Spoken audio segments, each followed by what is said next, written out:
राज्यात विधान परिषद निवडणुकांचे उमेदवारी अर्ज भरण्यासाठी अवघे काही तास बाकी आहेत. पण महायुतीचा अंतर्गत राजकीय ज्वालामुखी आता धुमसू लागलाय. वरवर सगळं आलबेल असल्याचा आव आणणाऱ्या महायुतीचा अंतर्गत जागा वाटपाचा तिढा आणि नेत्यांमधील धुसफूस आता थेट चव्हाट्यावर आली आहे. जागा वाटपाचा जो फॉर्म्युला समोर आलाय त्यानुसार भाजपने 11, शिंदेच्या शिवसेनेने 4 आणि अजित पवारांच्या राष्ट्रवादीने 2 जागा लढवण्याचं निश्चित झालंय. पण या सगळ्या समीकरणात सर्वात मोठा बॉम्ब फुटलाय तो कोकण स्थानिक स्वराज्य संस्थेच्या म्हणजेच रायगडच्या जागेवर.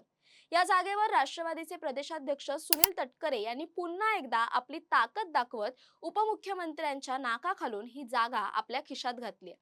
त्यांचे चिरंजीव अनिकेत तटकरे यांची उमेदवारी महायुतीकडून फायनल झाली. अनिकेत तटकरे यांनी नुकतीच शिवसेना मुख्य नेते एकनाथ शिंदे आणि उपमुख्यमंत्री सुनेत्रा पवार यांची भेट घेतली होती, ज्यानंतर रायगडमधील सुतारवाडी येथे राष्ट्रवादीच्या प्रमुख कार्यकर्त्यांची, नगराध्यक्षांची आणि जिल्हा परिषद सदस्यांची एक महत्त्वाची बैठक पार पडली. या बैठकीनंतर अनिकेत तटकरे हे राज्याच्या मंत्री आणि आपल्या भगिनी असलेल्या अदिती तटकरे यांच्या समवेत एकाच गाडीतून उमेदवारी अर्ज दाखल करण्यासाठी रत्नागिरीकडे रवाना झाले.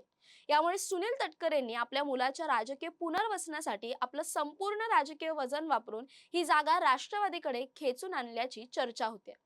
राष्ट्रवादीने ही जागा खिशात घातली असली तरी महायुतीमधील दुसरा मोठा घटक पक्ष असलेल्या शिवसेना शिंदे गटात या निर्णयामुळे कमालीची अस्वस्थता आणि तीव्र संताप पसरलाय. कोकणातील या मतदारसंघात पक्षनिहाय मतांची आकडेवारी पाहिली तर शिवसेना शिंदे गटाचे सर्वाधिक 305 सदस्य आहेत, तर भाजपचे 276 आणि राष्ट्रवादी काँग्रेसचे केवळ 127 सदस्य आहेत. साहजिकच सर्वाधिक संख्याबळ असलेल्या शिवसेनेचा या जागेवर प्रबळ दावा होता. मात्र तटकरेंच्या राजकीय खेळीपुढे शिवसेना नेत्यांची पुरती फरफट झाल्याचं चित्र आहे. शिवसेना शिंदे गटातील स्थानिक नेते आणि आमदारांचा विरोध डावलून ही जागा राष्ट्रवादीला देण्यात आल्याने रायगडमधील अलिबागचे शिवसेनेचे आमदार महेंद्र दळवी यांच्या मुलीने म्हणजे जुईली दळवी यांनी थेट अपक्ष म्हणून आपला उमेदवारी अर्ज दाखल करत महायुतीला मोठा धक्का दिलाय. उमेदवारी अर्ज भरल्यानंतर जुईली दळवी यांनी प्रसार माध्यमांशी बोलताना थेट सुनील तटकरेंवर निशाणा साधला. आम्ही तटकरेंच्या विरोधात असून त्यांनी कायम आमच्यावर अन्याय केलाय. आता एकनाथ शिंदे काय बोलतात यावर पुढील निर्णय घेतला जाईल, अशी आक्रमक भूमिका त्यांनी घेतली होती. तर दुसरीकडे शिवसेना नेते आणि मंत्री उदय सामंत यांनी यावर प्रतिक्रिया देताना सांगितलं की महेंद्र दळवी यांच्या मुलीने नेमका कशासाठी फॉर्म भरलाय यावर ते स्वतः उपमुख्यमंत्री एकनाथ शिंदेशी चर्चा करतील. या सर्व घडामोडींमुळे रायगडच्या विधान परिषद जागेवरून महायुतीत अजिबात आलबेल नसल्याचं आणि अंतर्गत तणाव शिगेला पोहोचल्याचं उघड झालंय. रायगड जिल्ह्यातील या राजकीय रणकंदनामागे केवळ विधान परिषदेची जागा नसून गेल्या अनेक वर्षांपासूनची अंतर्गत राजकीय स्पर्धा कारणीभूत आहे.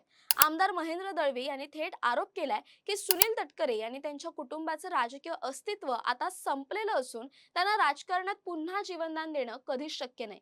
तसंच मंत्री भरत गोगावले हे ज्येष्ठ नेते असल्याने रायगडचे पालकमंत्री पद त्यांनाच मिळणार असून कोणाशीही तह करण्याचा प्रश्नच उद्भवत नाही, असे दळवींनी ठासून सांगितलं.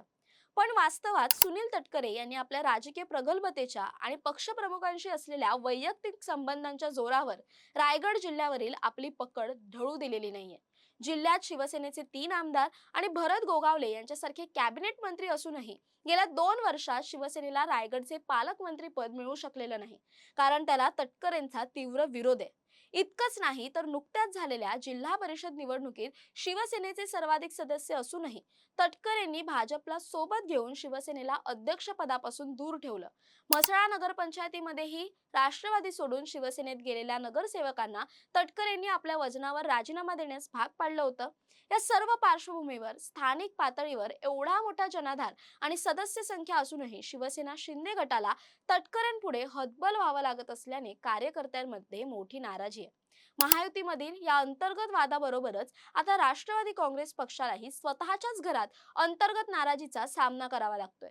सुतारवाडी येथे पार पडलेल्या राष्ट्रवादीच्या अत्यंत महत्त्वाच्या बैठकीला पक्षाचे अधिकृत प्रवक्ते आणि विधान परिषदेसाठी स्वतः इच्छुक असलेले उमेदवार राजीव साबळे आणि त्यांचे समर्थक पूर्णपणे गैरहजर राहिले.